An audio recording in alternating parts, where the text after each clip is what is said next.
Dave Scott. It's another December podcast with Craig from Causyn Cooling and Heating on the Queensway in Simcoe. Craig, how are you today? Fantastic. Thank you as always for having me, Dave. Always appreciate being here, and happy holidays to everybody out there. Good, good. Listen, I do want to talk a bit about just the holiday season. I know every year we go into this, but I think it's so important that people, I'm one of the worst. I don't prepare for it. I don't get things done the way I should. Can you talk to me a little bit about what I need to do to make sure my furnace is running as smoothly as I can this time of year? Absolutely. And before I jump into that, I just want to kind of preference this by saying what we're seeing across southwestern Ontario is our winters are milder at the beginning and then they hit hard. So meaning we used to get the cold temperatures in October, November, which is when we used to test our equipment, if you will, get the legs moving. And then that way when we hit December, January, February, it was good to go. Well, now with these changes, we're seeing it not kicked on until December. Well, here's the kicker. As we all know, that's the holiday season. And a furnace repair is not in the budget. That time of year, it's just not. So, but just like your car, folks, you get your oil changes done every 5,000 kilometers or whatever it is, and you get your tires rotated, maybe put some winters on. Same thing with your HVAC equipment. By doing a preventative maintenance, you can get ahead of any costly repairs, especially leading into this holiday season. We know that cost of living is tough for everybody these days. So just something to keep in mind, that definitely by getting a furnace maintenance done, doing a full 21-point inspection, a cleaning of everything, checking your heat exchanger, making sure that not only is it working well to maintain you for the winter, but it's also safe for you and your family. It's critical too, like you said, for just this time of year. And I know you guys get tons of calls in mid-January, right? Things break down. We get that, but try and get out in front of it just to protect yourself. And the maintenance plan, might be a good stocking stuffer. It's a great idea, and it saves you $30 right out of the gate. I mean, by joining up, you get all the benefits, you get the perks, you get the maintenance, and you get savings on it. I just came from a training the last 2 days, and sadly right now in Markham, there is a case where a homeowner, he was a senior, his family went to check on him and they found him on the floor. And the reason being is that his 24-year-old furnace, the heat exchanger completely let go, and he was very cold. So he had cranked his thermostat up. So the furnace was constantly running, and he is currently in the hospital. Now they say it looks like he will recover, but he is in there due to CO poisoning. So these things are real. I mean, it's not a maybe. It's right here. It's currently happening right now. And a competitor of mine, who's also a colleague, if you will, he's dealing with the ramifications of trying to help this family and the homeowner in that area, and helping TSSA to investigate to see exactly and validate that this is what it is. But so it is real. Just like you don't get those new brakes on your car, it can be scary. You can have an accident.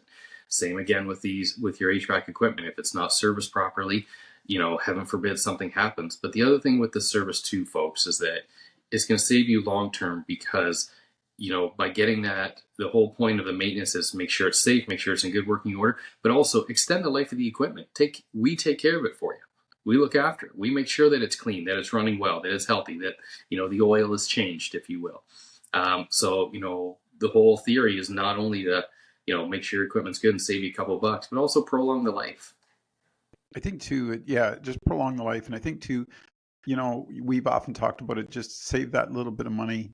Like that little bit of money you're paying now saves so much later. And that brings me to my next point. Are prices going up? Not for you particularly, but just in this industry, because a lot of changes in the world recently. And I'm kind of like, oh boy, like if you're... Yes, we have, because a lot of my products in the HVAC industry are raw materials. With changes of leadership around the world, we have been told to expect significant price increases and prepare for them. On top of that, we have new efficiency requirements from Natural Resources Canada. So we're improving the equipment, which is great. But with that, there's a cost, of course, right? Because now the equipment's more efficient, it has more controls, more options. And these are comfort features as well as efficiency features. But again, there's cost to that.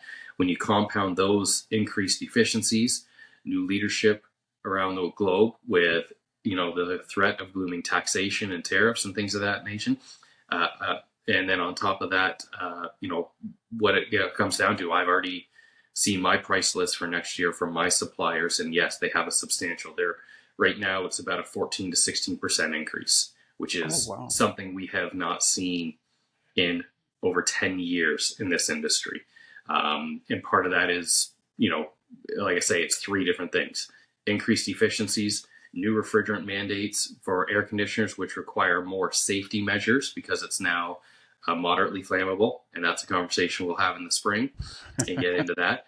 And then on top of that, the potential of additional taxes and tariffs and things of that nature. So, again, by doing a simple maintenance or signing up on our plan, which we'd love to have you, not only does it prolong the life and take care of that, but it also gives you documentation should anything ever happen for home insurance purposes to say we had this done by a professional.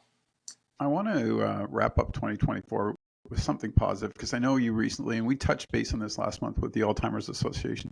Can you tell me a little bit about that? And I mean, that must have been a great day too. It was a great day. Yeah, thanks for bringing it up. We had a couple of the head people from the Norfolk Alzheimer's Society come in, and we gave $50 from every installation for the entire month of October. So it worked out to $1,250 was the total that we gave them a check for, and we're happy to support that local organization and help them with some funding for for whatever the community needs. It's a very, very important organization that is very difficult because it's, as they say, it's the disease that kills the family, not the person, because it's there's so much going on.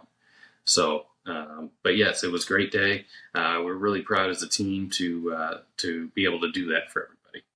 It's kind of nice, when you have those opportunities, and I always feel that way too with the magazine, when I'm able to help out a charity or an organization, just because it's such an important part of the community that we forget about anymore. Like we're so busy in our day-to-day jobs. You and I, especially with, owning your own business, folks, is not easy, but to be able, it's always makes me feel good when I can give back some way or somehow and help people out. Absolutely.